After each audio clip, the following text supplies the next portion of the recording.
मोदी जी चंदे का हिसाब ही नहीं दे रहे हैं। तो बात शुरू होती है कोरोना महामारी के टाइम पर। मार्च 2020 में मोदी जी एक फंड बनाते हैं जिसका नाम रखते हैं prime ministers citizen assistance and relief in emergency situation fund, short में बोले तो पीएम केयर्स फंड। इसे एक पब्लिक चैरिटेबल ट्रस्ट के तौर पर रजिस्टर करते हैं और पीएमओ इसके बारे में जानकारी देती है और इसे dedicated national fund to deal with emergencies like Covid कहा जाता है। ध्यान से सुनना क्योंकि डिटेल्स बहुत जरूरी है। डेडिकेटेड नेशनल फंड, ठीक है। इसके चेयरमैन होंगे पीएम और मेंबर्स होंगे डिफेंस मिनिस्टर, होम मिनिस्टर और फाइनेंस मिनिस्टर जैसे लोग। मोदी जी ट्रस्ट की डीड पर खुद साइन करते हैं और इसे प्रमोट भी खुद करते हैं। लाखों लोग पीएम केयर्स फंड में दान कर रहे हैं। यहाँ तक कि इसमें डोनेशन लेने के लिए कानून बदल दिए जाते हैं। जैसे इसमें किया डोनेशन टैक्स फ्री होगा, कंपनियों के लिए सीएसआर में काउंट होगा, यहाँ तक कि फॉरेन डोनेशन के लिए एफसीआरए में एग्जेम्पशन दिया गया। अब ध्यान से सुनो, जो फंड पीएम ने बनाया, पीएमओ ने प्रमोट किया, सरकार ने जिसके लिए कानून अमेंड किया, अब इस सब से क्या समझ आता है? ऑब्वियसली फंड सरकारी है, लेकिन नहीं। संसद में जब इस फंड के बारे में पूछा गया कि क्या ये एक पब्लिक अथॉरिटी है और आरटीआई में आता है, अनुराग ठाकुर ने लिखा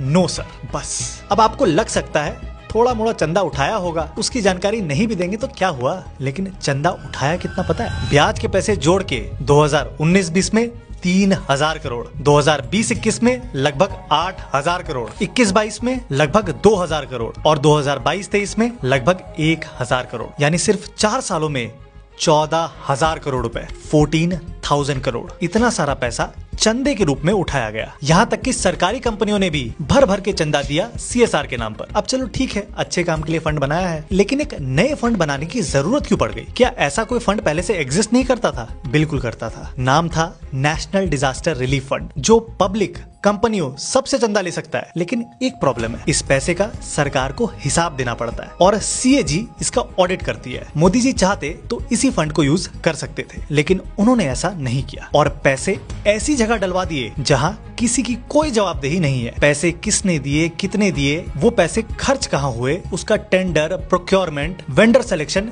ये सब का प्रोसेस क्या है, किसी को कुछ नहीं पता है। बस बैलेंस शीट डाल दी है कि इतना पैसा है और मोटा मोटा यहाँ लगा है। मानना है मानो, वरना क्या कर लोगे। मामला कोर्ट भी गया और कोर्ट बोल रही है लीगली ये एक ट्रस्ट है और सरकार बोल रही है इसीलिए हम आरटीआई नहीं देंगे। यानी हम सबसे चंदे के नाम पर 14,000 करोड़ रुपए ले लिए गए और वो पैसों का क्या हुआ नहीं पता। और सब कुछ डायरेक्टली प्रधानमंत्री के नाम पर हुआ है। मतलब ये कैसा प्रधानमंत्री है जो चंदे के पैसों का हिसाब नहीं देना चाह रहा है? माना मोदी जी फकीर आदमी है, झोला उठाएंगे और चल पड़ेंगे, लेकिन झोले में क्या है वो तो बताओ। खैर, ऐसे और सवाल और कोई नहीं पूछे।